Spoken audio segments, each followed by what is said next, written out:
Welcome to ವಿದ್ಯಾರ್ಥಿ ವಾಣಿ YouTube channel. ಮೊದಲನೇದಾಗಿ ಈ ಕ್ಲಾಸ್ ಕೇಳುತ್ತಿದ್ದರೆ ತಪ್ಪದೆ ಸಬ್ಸ್ಕ್ರೈಬ್ ಮಾಡಿ, ಹಾಗೆ ಲೈಕ್ ಕೂಡ ಮಾಡಿ. ನಾವು ಇವತ್ತು BA 4th ಸೆಮ್ ಕನ್ನಡ ವಿಷಯದ ಅಧ್ಯಾಯ 2 ವಚನಗಳ ಕಾಯಕ ತತ್ವ, ಅದರಲ್ಲಿ ಬರುವಂತಹ ಐದಕ್ಕಿ ಲಕ್ಕಮ್ಮವರ ವಚನಗಳ ಕಾಯಕ ತತ್ವದ ಬಗ್ಗೆ ನೋಡೋಣ. ತದನಂತರದಲ್ಲಿ ಐದಕ್ಕಿ ಲಕ್ಕಮ್ಮವರ ಪರಿಚಯವನ್ನು ನೋಡುತ್ತಾ ಹೋಗೋಣ.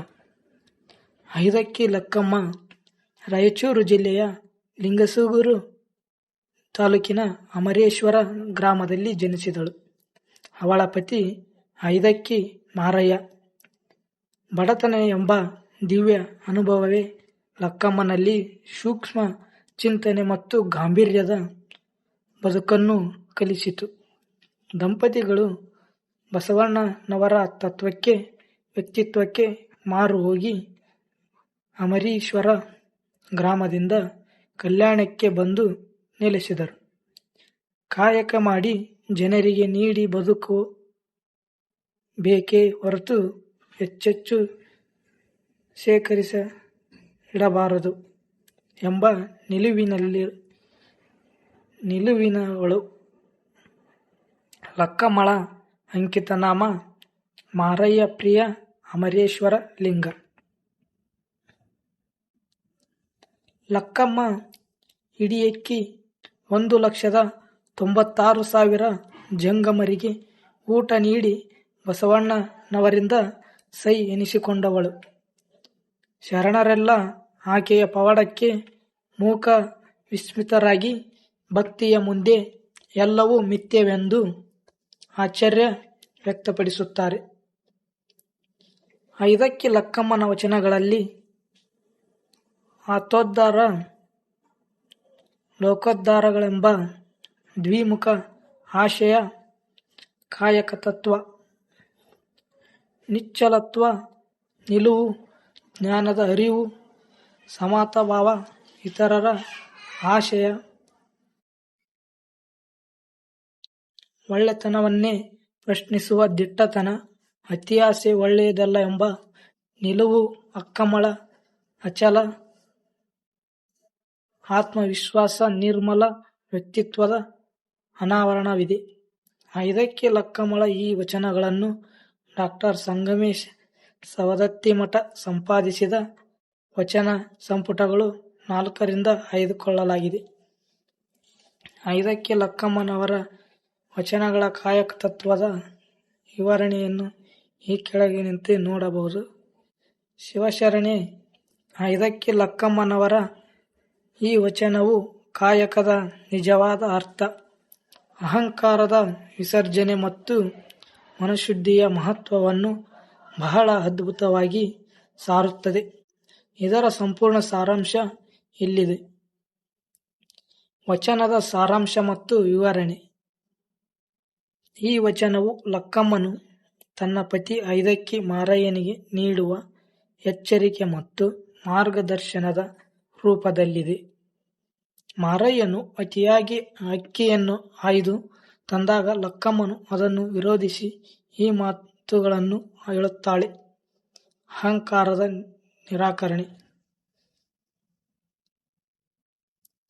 ಆಯ್ದಿಯೇನೆಂಬ ಕಾಯಕದ ಅರಿಕೆ ಇಂಗಿತೆ, ನಾ ಮಾಡಿಯೇನೆಂಬ ತವಕ ಇಂಗಿತೆ. ಲಕ್ಕಮ್ಮ ಇಲ್ಲಿ ನೇರವಾದ ಪ್ರಶ್ನೆ ಕೇಳುತ್ತಿದ್ದಾಳೆ.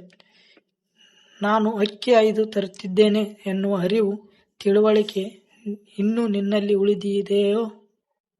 ಈ ಕೆಲಸವನ್ನು ನಾನೇ ಮಾಡುತ್ತಿದ್ದೇನೆಂಬ ಅಹಂಕಾರ ಇನ್ನೂ ಹೋಗಿಲ್ಲವೇ? ಅಂದರೆ ಮಾಡುವ ಕೆಲಸದಲ್ಲಿ ನಾನು, ಅಹಂ ಎಂಬುದು ಇರಬಾರದು. ಕಾಯಕವು ಕೇವಲ ದೈಹಿಕ ಶ್ರಮವಲ್ಲ, ಅದು ಅಹಂಕಾರವನ್ನು ಉಳಿಸುವ ಹಾದಿಯಾಗಬೇಕು ಎಂಬುದು ಲಕ್ಕಮ್ಮನ ಆಶಯ. ಉಭಯದ ಕೈಕೂಲಿ ಮತ್ತು ಲಸಿಕೆ.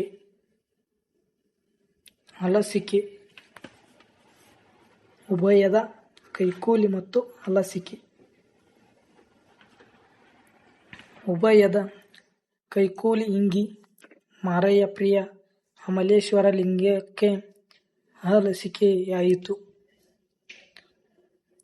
ದೈಹಿಕವಾಗಿ ಕೆಲಸ ಮಾಡುವುದು ಮತ್ತು ಅದರ ಪ್ರತಿಫಲವಾಗಿ ಕೂಲಿಯನ್ನು ನಿರೀಕ್ಷಿಸುವುದು, ಈ ಎರಡು ಭಾವನೆಗಳು ಮನಸ್ಸಿನಲ್ಲಿರುವಾಗ ಮಾಡುವ ಕೆಲಸವು ದೇವರಿಗೆ ಅಮಲೇಶ್ವರ ಲಿಂಗಕ್ಕೆ ತೃಪ್ತಿ ನೀಡುವುದಿಲ್ಲ. ಬದಲಿಗೆ ಅದು ದೇವರಿಗೆ ಅಲಸಿಕೆ ಅಥವಾ ಬೇಸರವನ್ನು ಉಂಟುಮಾಡುತ್ತದೆ.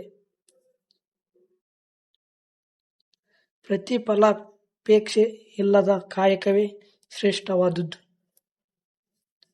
ಭಾವಶುದ್ಧಿ ಮತ್ತು ತೃಪ್ತಿ. ಭಾವಶುದ್ಧವಾಗಿ ಮಹಾಶರಣರ ತಿಪ್ಪೆಯ ತಪ್ಪಲ ಅಕ್ಕಿಯ ತಂದು ನಿಶ್ಚಿಸಿ ಮಾಡಬೇಕು. ಲಕ್ಕಮ್ಮ ತನ್ನ ಪತಿಗೆ ಹೇಳುತ್ತಾಳೆ, ಬೇಗ ಹೋಗು ಮಾರಯ್ಯ, ಹೋಗಿ ಮನಸ್ಸಿನಲ್ಲಿ ಯಾವುದೇ ಅಹಂಕಾರವಿಲ್ಲದೆ ಭಾವಶುದ್ಧಿಯಿಂದ ಶರಣರ ಮನೆಯ ಅಂಗಳದಲ್ಲಿ ಬಿದ್ದಿರುವ ಅಕ್ಕಿಯನ್ನು ಮಾತ್ರ ಆಯ್ದು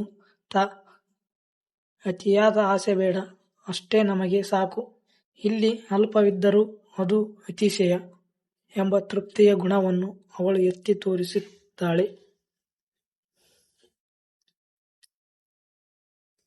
ಚಿತ್ತಶುದ್ಧಿ ಮತ್ತು ಸಂಪತ್ತು. ಮನಃಶುದ್ಧವಿಲ್ಲದವಂಗೆ ದ್ರವ್ಯದ ಬಡತನವಲ್ಲದೆ ಚಿತ್ತಶುದ್ಧದಲ್ಲಿ ಕಾಯಕವ ಮಾಡುವಲ್ಲಿ ಸದ್ಭಕ್ತಂಗೆ ಎತ್ತ ನೋಡಿದಡತ್ತ ಲಕ್ಷ್ಮಿ ತಾನಾಗಿ ಪಳು. ಇದು ಈ ವಚನದ ಅತ್ಯಂತ ಪ್ರಮುಖ ಸಾಲು. ಮನಸ್ಸು ಶುದ್ಧವಿಲ್ಲದವನಿಗೆ ಕೇವಲ ಹಣದ ಬಡತನ ಮಾತ್ರವಲ್ಲ, ಮಾನಸಿಕ ಬಡತನವೂ ಕಾಡುತ್ತದೆ. ಆದರೆ ಯಾರು ಕಾಯಕವನ್ನು ಚಿತ್ತಶುದ್ಧಿಯಿಂದ ಪವಿತ್ರ ಮನಸ್ಸಿನಿಂದ ಮಾಡುತ್ತಾರೋ ಅಂತಹ ಭಕ್ತನಿಗೆ ಸಕಲ ಸಂಪತ್ತು ಲಕ್ಷ್ಮಿ ತಾನಾಗಿಯೇ ಒದಗಿ ಬರುತ್ತದೆ. ಅಂದರೆ ಪ್ರಾಮಾಣಿಕ ಶ್ರಮವಿದ್ದಲ್ಲಿ ಕೊರತೆ ಎಂಬುದು ಇರುವುದಿಲ್ಲ.